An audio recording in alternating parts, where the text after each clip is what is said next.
اعوذ باللہ من الشیطان الرجیم بسم اللہ الرحمن الرحیم رب اشرح لی صدری ویسر لی امری واحلل عقدۃ من لسانی یفقہوا قولی رب یسر ولا تعسر وتمم بالخیر رب یسر ولا تعسر وتمم بالخیر اللہم صلی علی محمد وآل محمد وعجل فرجہم۔ علم نحو کا آج ہمارا 11واں درس ہے اور ہماری بحث چل رہی تھی اسماء غیر متمکنہ کی جو 8 اقسام تھیں۔ ان میں سے سب سے پہلی قسم مضمرات تھی، ضمائر، پروناؤنس۔ ہم نے گزشتہ درس میں بیان کیا کہ یہ مضمرات، یہ پروناؤنس، ان کی 5 اقسام ہوتی ہیں، یا مرفوع متصل، مرفوع منفصل، ضمیر متصل، ضمیر منصوب متصل، ضمیر منصوب منفصل اور ضمیر مجرور متصل۔ ان 5 کے علاوہ 2 اور بھی ضمائر ہیں جو غیب کی ضمائر ہیں اور انہیں ضمیر شان اور ضمیر قصہ کہا جاتا ہے۔ ہم نے پہلے جو جتنی بھی ضمائر ذکر کی ان میں سے جو غیب کی ضمیریں تھیں، یعنی جو 3rd پرسن کی تھیں، یعنی ہوا، ہما، ہم، یا اس طرح کی جتنی بھی ہم نے پہلے ذکر کی، ان میں ایک چیز ضروری تھی کہ ان ضمائر کا مرجع ہونا ضروری ہے، یعنی اس سے پہلے وہ ناؤن ہونا چاہیے جس کی طرف یہ پروناؤن اشارہ کر رہا ہو۔ مثلا ہم انگلش میں بھی پہلے مثلا ہم نام لیتے ہیں علی کا، اور بعد میں ہم اس کے نام کی بجائے ہی لگاتے رہتے ہیں جو کہ اس علی کی طرف اشارہ کرتا رہتا ہے۔ یا اسی طرح اگر پہلے فاطمہ کا نام تھا تو بعد میں شی ضمیر ہوتی ہے جو پلٹ رہی ہوتی ہے اس فاطمہ کی طرف۔ یا اس طرح اردو میں بھی ہم بے شمار یہ لفظ استعمال کرتے ہیں اس طرح کہ ایک بعد میں ضمیر مثلا وہ کا اضافہ کرتے ہیں جو کہ پہلے کسی اسم کی طرف اشارہ کر رہا ہوتا ہے۔ اسی طرح یہاں پر بھی جتنی بھی ضمیریں غیب ہم نے پہلے ذکر کی ضمیریں، ان کا بھی پہلے ایک مرجع ہونا ضروری ہوتا ہے جس کی طرف یہ ہوا، ہما، ہم وغیرہ اشارہ کر رہے ہوں، اور جس کی طرف یہ ضمیریں پلٹ رہی ہوتی ہیں اسے مرجع کہا جاتا ہے، کہ جس کی طرف یہ ضمیریں پلٹ رہی ہیں، جس کی طرف یہ ضمیریں رجوع کر رہی ہیں۔ لہٰذا پچھلی جتنی بھی ہم نے ضمائر ذکر کی ان میں یہ چیز ضروری تھی غیب کی ضمیروں میں کہ ان کا پہلے کوئی مرجع ہونا ضروری ہے۔ لیکن ہمارے پاس 2 ایسی ضمیریں ہیں جن کا پہلے مرجع نہیں ہوتا، اور انہی ضمیر غیب ہے لیکن پہلے اس کا مرجع نہیں ہے۔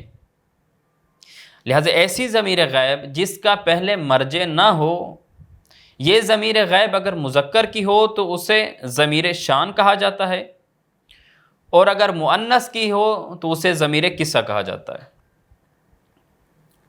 لہٰذا مذکر غیب کی وہ ضمیر جو بغیر مرجع کے جملہ سے پہلے آئے اور بعد والا جملہ اس ضمیر کی تفسیر کر رہا ہو، ایسی ضمیر کو ضمیر شان کہا جاتا ہے۔ مثلا انہ زید قائم، بے شک بتحقیق شان یہ ہے کہ زید کھڑا ہے۔ اب یہ جو ہو ضمیر ہے یہ غیب کی ہے۔ ویسے تو ہم نے پہلے ذکر کیا کہ اس کا کوئی مرجع ضروری تھا جس کی طرف یہ لوٹ رہی ہو، لیکن یہاں پر اس سے پہلے اس کا کوئی مرجع نہیں ہے جس کی طرف یہ رجوع کر رہی ہو، پلٹ رہی ہو۔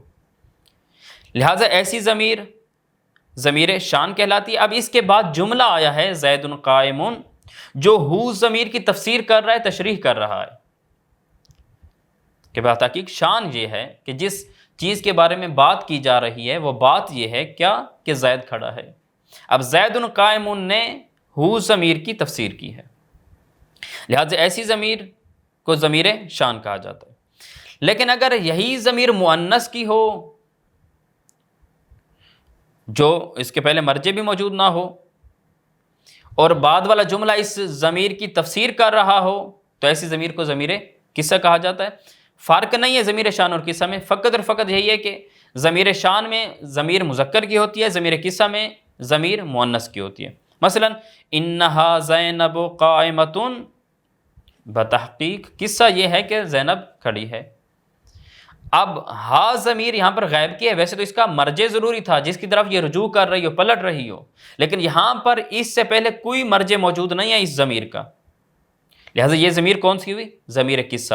اور اس کے بعد والا جملہ جو ہے زینب قائمتن، زینب کھڑی ہے، یہ اس ہا ضمیر کی تفسیر کر رہی ہے، تشریح کر رہی ہے کہ بتحقیق قصہ یہ ہے، واقعہ یہ ہے جس کے بارے میں گفتگو کی جا رہی ہے، وہ چیز یہ ہے کہ زینب کھڑی ہے. لہٰذا یہ دو ضمیریں جو غیب کی ہیں اور ان کے پہلے مرجع بھی نہیں ہوتا، اس کے بعد جملہ ہوتا ہے جو اس کی تفسیر کر رہا ہوتا ہے. ایسی ضمیر کو اگر مذکر کیا ہے تو ضمیر شان کہیں گے، مؤنث کیا ہے تو ضمیر قصہ کہیں گے. یہاں تک ہماری بات تمام ہوئی اسماء غیر متمکنہ کی پہلی قسم یعنی مضمرات میں. مضمرات ضمائر پروناؤنس کی بات یہاں تک ختم ہوئی. یہاں سے آگے ایک اور اسماء غیر متمکنہ کی اگلی جو قسم ہے ہم اس میں داخل ہوتے ہیں، اور وہ ہے اسماء موصولہ. اسماء موصولہ جسے انگلش میں کنیکٹنگ ناؤنس بھی کہا جاتا ہے. یہ اسماء موصولہ ہم روزمرہ کی گفتگو میں بہت بار استعمال کرتے ہیں، اور اس کے استعمال بہت ہی زیادہ ہے اسماء موصولہ کا. مثلا ہم عرف عام میں جب بات کرتے ہیں مثلا کہتے ہیں کہ یہ وہ شخص ہے جس کا باپ عالم ہے. اب اس میں جو لفظ آیا ہے نا جس کا، یہ اس جس کا کو اردو میں اس میں موصول کہتے ہیں. یہ وہ مرد ہے جس کا باپ عالم ہے. یہ جس کا جو آیا ہے اسے اس میں موصول کہا جاتا ہے. یا مثلا ہم کہتے ہیں کہ یہ وہ مرد ہے جو کہ شجاع ہے. اب یہ جو لفظ جو کہ آیا ہے نا یہ اس میں موصول ہے. یہ وہ مرد ہے جو کہ ذہین ہے. یہ جو کہ آیا ہے نا یہ وہ مرد ہے جو کہ ہے. یہ جو کہ کیا ہے؟ یہ موصول ہے. لہٰذا یہ جو جتنے الفاظ ہم استعمال کرتے ہیں جو کہ، جس نے، جس کا، جس کو، یہ اسماء موصولہ ہوتے ہیں.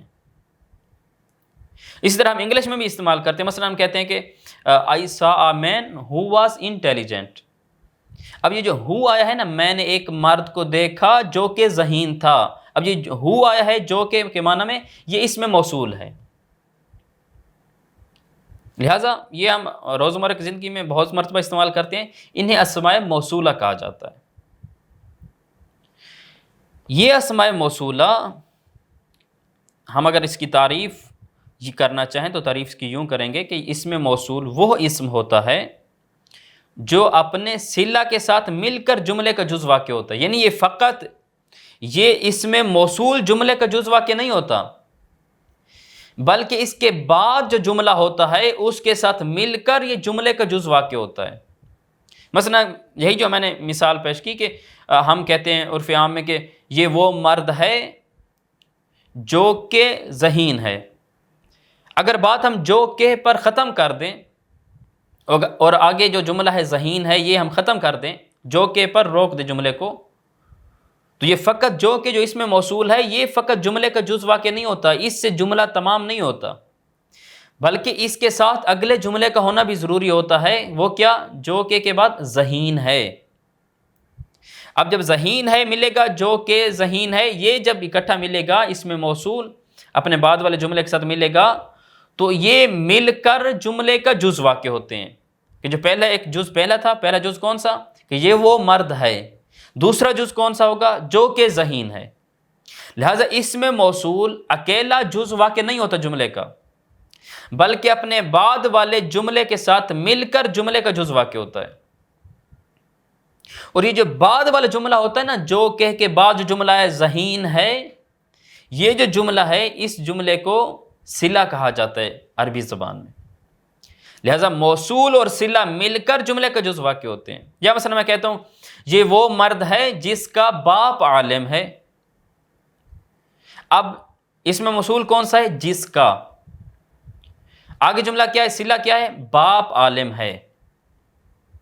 اب اگر یہ بعد والا جملہ نہ ہو، باپ عالم ہے یہ نہ ہو، تو فقط جس کا پہ جملہ تمام نہیں ہو سکتا کہ یہ وہ مرد ہے جس کا. اب آگے جب اس کا جس کا صلہ آئے گا، اس میں موصول کا صلہ آئے گا، تب یہ جملے کا جز واقع ہوگا اور یہ جملہ یہاں پر تمام ہوگا. پھر ہم یہ کہہ سکتے ہیں کہ جملہ کامل ہے، تمام ہے. اسی طرح انگلش میں بھی اگر ہم ہو پر جملہ ختم کر دیں، ایسا مین ہو، اگر یہاں پر ہم ختم کر دیں اور آگے واز انٹیلیجنٹ نہ لگائیں تو یہ جملہ یہاں پر تمام نہیں ہوگا فقط ہو پر، بلکہ جو آگے آ رہا ہے واز انٹیلیجنٹ، یہ ملے گا جو کہ صلہ ہے ہو کے لیے، اس میں موصول اور صلہ مل کر جملے کا جز واقع ہوں گے، پھر جملہ تمام ہوگا۔ لہٰذا یہ عربی زبان میں، انگلش زبان میں بھی ہے، اردو زبان میں بھی ہے، بعین ہی اسی طرح آتے ہیں ہم عربی میں۔ عربی میں بھی کچھ الفاظ ہیں جو اسی طرح کا معنی دیتے ہیں، جو کہ جس کا، جس نے، جس کو، یہ معنی دیتے ہیں۔ وہ کون سے ہیں؟ ایک لفظ ہے الذی، وہ ایک مرد جو کہ ہے، اب الذی جو کہ کا معنی دے رہا ہے، اور ایک مرد کی حالت بتا رہا ہوتا ہے، ایک مرد کے بارے میں بات کی جا رہی ہوتی ہے اس میں۔ یا اسی طرح اگلا لفظ ہے اللذان یا اللذین، وہ دو مرد جو کہ، اب اللذان اور اللذین دونوں کا معنی کیا ہے؟ وہ دو مرد جو کہ، اس کے ذریعے دو مردوں کے بارے میں بات کی جا رہی تو پھر اس کے بعد صلہ آتا ہے۔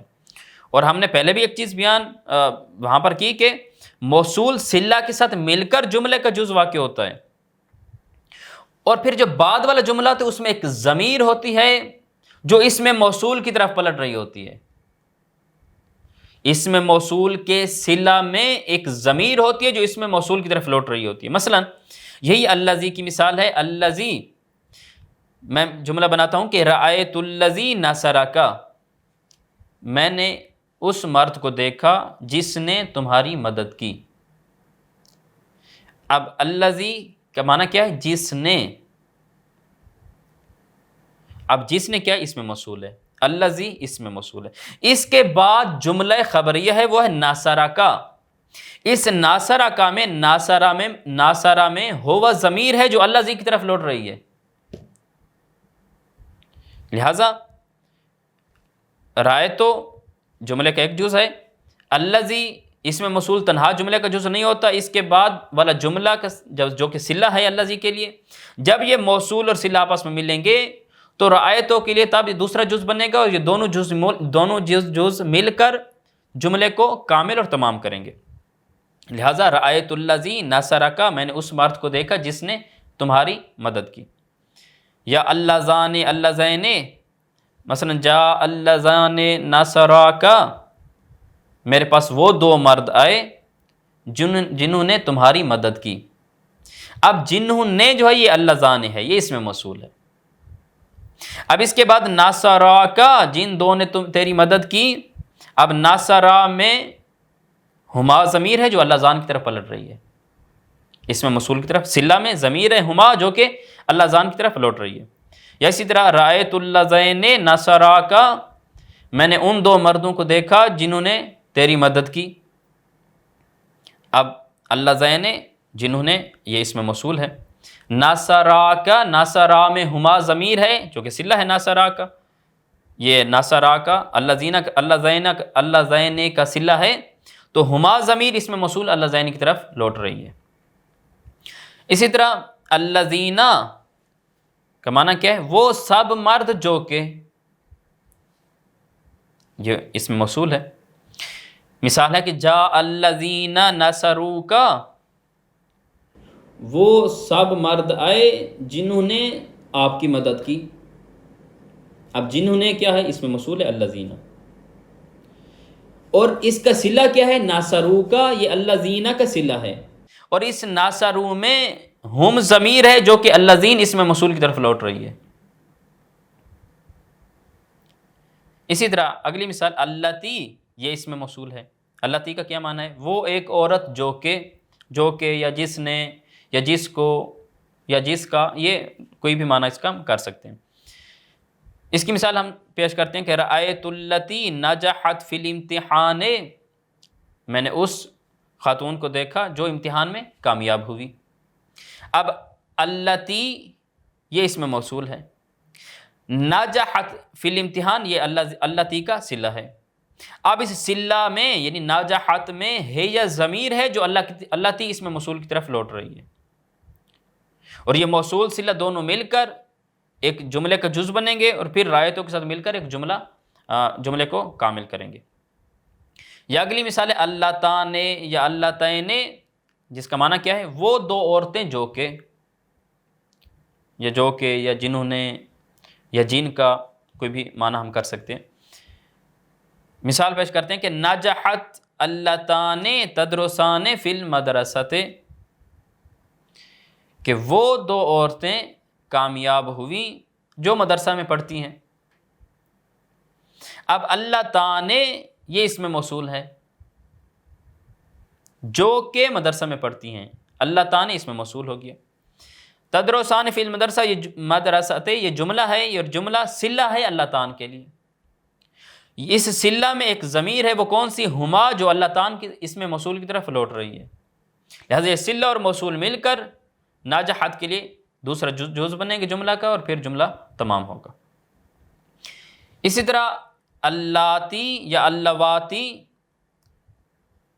وہ سب عورتیں جو کہ رأیت اللاتی یعلمن الاطفال، میں نے ان تمام خواتین کو دیکھا جو کہ بچوں کو تعلیم دیتی ہیں۔ اب اللاتی کیا ہے؟ اسم موصول ہے۔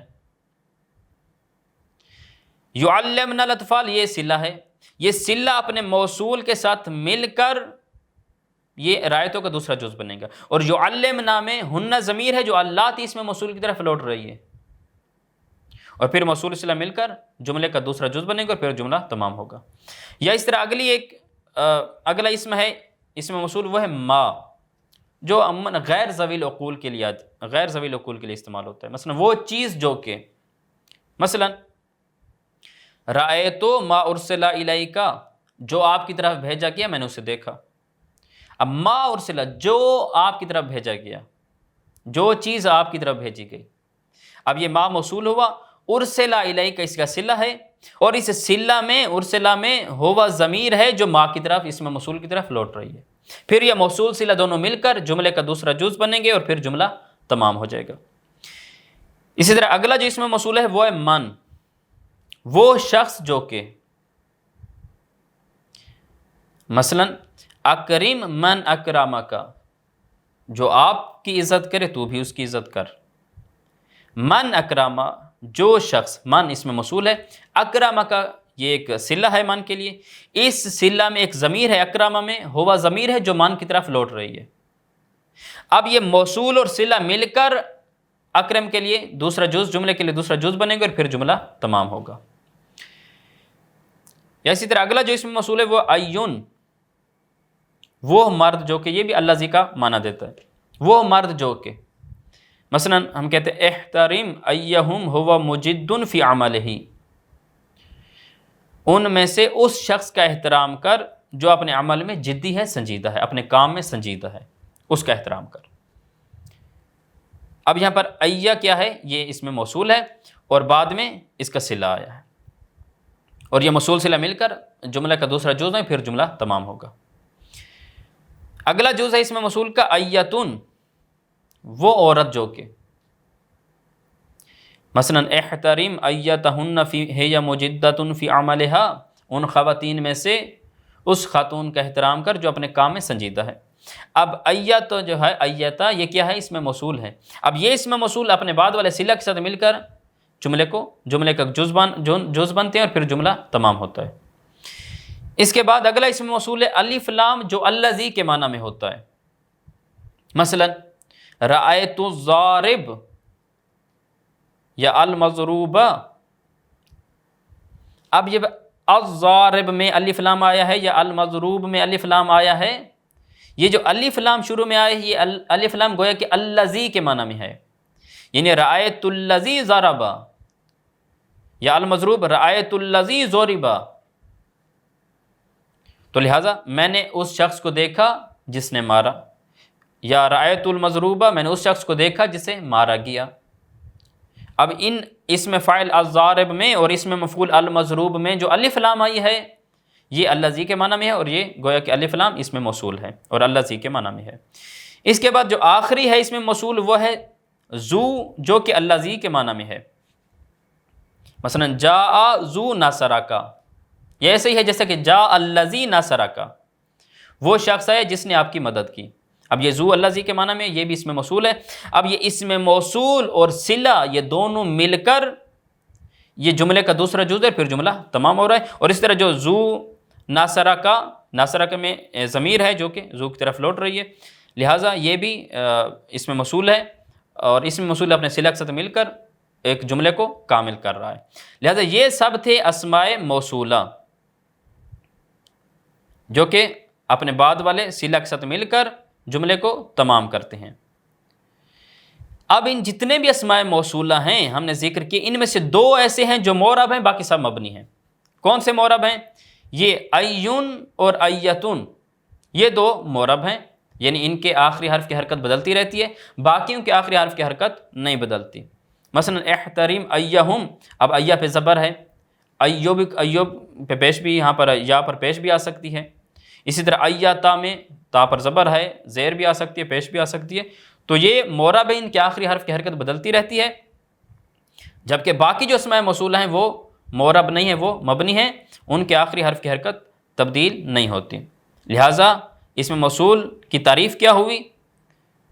اسم موصول وہ اسم ہوتا ہے جو اپنے صلہ کے ساتھ مل کر، یعنی اپنے بعد والے جملہ خبریہ کے ساتھ مل کر، جو اپنے صلہ کے ساتھ مل کر جملے کا جز واقع ہوتا ہے. اکیلا جز واقع نہیں ہو سکتا اسم موصول، جبکہ بلکہ بعد والے جملہ کے ساتھ مل کر جملے کا بعد والے صلہ کے ساتھ مل کر جملے کا جز واقع ہوتا ہے. اور اس کا صلہ جملہ خبریہ ہوتا ہے، اور اس صلہ میں جو کہ جملہ خبریہ ہے، اس میں ایک ضمیر ہوتی ہے جو اس میں موصول کی طرف لوٹ رہی ہوتی ہے. مثلا اسی مثال میں الذی کے ہم نے شروع میں بیان کیا، رأیت الذی ناصرہ کا، اب صلہ کیا ہے؟ ناصرہ کا. اس صلہ میں ہوا ضمیر ہے جو الذی اس میں موصول کی طرف لوٹ رہی ہے. ناصرہ کا جملہ خبریہ، جملہ فعلیہ خبریہ ہے، اور اس میں ضمیر ہے ہوا جو الذی اس میں موصول کی طرف لوٹ رہی ہے. لہٰذا آج ہم نے اس میں موصول اسماء غیر متمکنہ کی دوسری قسم بیان کی جو کہ اسماء موصولہ ہے. کل انشاءاللہ ہم اس سے آگے ہم اسماء غیر متمکنہ کو بڑھائیں گے. اب آتے ہیں ہم کتاب کی عبارت کی طرف، اور یہ جتنے مطالب ذکر کیے اسے ہم کتاب سے اخذ کرنے کی کوشش کرتے ہیں. کبھی جملہ سے پہلے ضمیر غائب بغیر مرجع کے واقع ہوتی ہے، جیسے کہ ہم نے پہلے بیان کیا کہ جس طرح باقی ضمائر ہوتی ہیں، غائب کی ضمائر جو ہوتی ہیں یعنی پروناؤنس، انہیں سابقہ ناؤنس کی ضرورت ہوتی ہے جو پہلے ناؤن ذکر ہوتا ہے، اور یہ پروناؤنس اس ذکر شدہ ناؤن کی طرف اشارہ کر رہی ہوتی ہیں. لیکن بعض اوقات جملہ سے پہلے ایک ضمیر غائب ہوتی ہے جسے اس مرجع کی جو پہلے ناؤن ہوتا ہے اس کی ضرورت نہیں ہوتی، اس سے پہلے کوئی مرجع نہیں ہوتا. بس اگر وہ ضمیر مذکر کی ہے تو اس کو ضمیر شان کہتے ہیں، اور اگر ضمیر مؤنث کی ہے تو اسے ضمیر قصہ کہتے ہیں. اور اس ضمیر کے بعد کا جملہ اس کی تفسیر کرتا ہے، جیسے انہ زید قائم، تحقیق شان یہ ہے کہ زید کھڑا ہے، اور انہا زینب قائمۃ، تحقیق قصہ یہ ہے کہ زینب کھڑی ہے. اب لہٰذا ضمیر شان اور ضمیر قصہ میں تین چیزیں کامن ہیں. کون کون سی؟ کہ ضمیر شان بھی غائب کی ضمیر ہے، ضمیر قصہ بھی غائب کی ضمیر ہے. دوسری چیز کہ ان دونوں کا پہلے کوئی مرجع ذکر نہیں ہوتا. تیسری چیز کہ ان میں بعد والا جملہ ان کی تفسیر کر رہا ہوتا ہے. ان تین چیزوں میں دونوں کامن ہیں، فقط فرق کس چیز کا ہے کہ ضمیر شان مذکر کی ضمیر ہے اور ضمیر قصہ مؤنث کی ضمیر ہے. اسماء موصولہ الذی، اللذان، اللذین، اللذین، اللتی، اللتان، اللتین، اللاتی، اللواتی، ما، من، ایون اور ایتن. ان کے علاوہ بھی کچھ ہیں موصولات. وہ کون سے ہیں؟ کہ الف لام بمعنی الذی، اسم فاعل اور اسم مفعول میں، یعنی اسم فاعل میں بعض اوقات الف لام ہوتا ہے جو الذی کا معنی دے رہا ہوتا ہے، یعنی وہ الف لام موصولہ ہوتا ہے. اور اسی طرح بعض اوقات اسم مفعول کے ساتھ الف لام ملا ہوتا ہے جو الذی کا معنی دیتا ہے اور وہ اسم موصول ہوتا ہے. مثلا الضارب، ضارب اسم فاعل ہے مارنے والا، اس کے ساتھ الف لام جو آئے یہ الف لام الذی کے معنی میں ہے. یعنی کیا مطلب؟ الضارب یعنی الذی ضرب، جس نے مارا. المضروب، مضروب اسم مفعول ہے جسے مارا گیا ہو، اس کے ساتھ الف لام آیا ہے، یہ الف لام الذی کے معنی میں ہے، یعنی جو موصولہ کہلاتا ہے. المضروب بمعنی الذی ضرب، جس سے مارا گیا ہو. اور کون سی چیز موصول واقع ہوتی ہے؟ ذو موصول واقع ہوتی ہے، اور اس کا یہ الذی والا معنی ہی ہوتا ہے. یہ قبیلے بنی تئی کی زبان میں اس ذو کو موصولہ شمار کیا جاتا ہے. جیسے جاء ذو ضربک، یعنی وہ آیا جس نے آپ کو مارا. اب یہ ذو الذی کے معنی میں ہے. جاء ذو ضربک یعنی جاء الذی ضربک. ایون و ایتن یہ دو مورب ہیں اور بغیر اضافت کے ان کا استعمال نہیں ہوتا، یعنی یہ دونوں ہمیشہ مضاف ہی ہوتے ہیں اور یہ مورب ہیں، باقی مبنی ہیں. فائدہ، اسم موصول وہ اسم ہے جو تنہا جملہ کا پورا جز بغیر صلہ کے نہیں ہوتا. یعنی یہ اسم موصول تنہا صلہ کے بغیر جملے کا جز نہیں ہوتا، اور صلہ اس کا جملہ خبریہ ہوتا ہے. وہ جملہ خبریہ فعلیہ خبری بھی ہو سکتا ہے، اسمیہ خبریہ بھی ہو سکتا ہے، کہ جس میں ضمیر موصول کی طرف لوٹنے والی ہوتی ہے. یعنی صلہ جملہ ہوتا ہے، اس جملے میں ایک ضمیر ہوتی ہے جو اسم موصول کی طرف لوٹ رہی ہوتی ہے. جیسے جاء الذی ابوہ عالم، وہ شخص کہ جس کا باپ عالم، آیا وہ شخص کہ جس کا باپ عالم ہے. الذی اسم موصول ہے، ابوہ عالم یہ اس کا صلہ ہے. اب ابوہ عالم میں ابوہ جو ضمیر ہے صلہ ہے، جملہ ہے، اور اس میں ضمیر ہو ہے جو الذی موصول کی طرف لوٹ رہی ہے. ھذا والحمد للہ رب العالمین وصلی اللہ علی محمد وآلہ الطیبین الطاہرین المعصومین. اللہم صلی علی محمد وآل محمد وعجل فرجہم.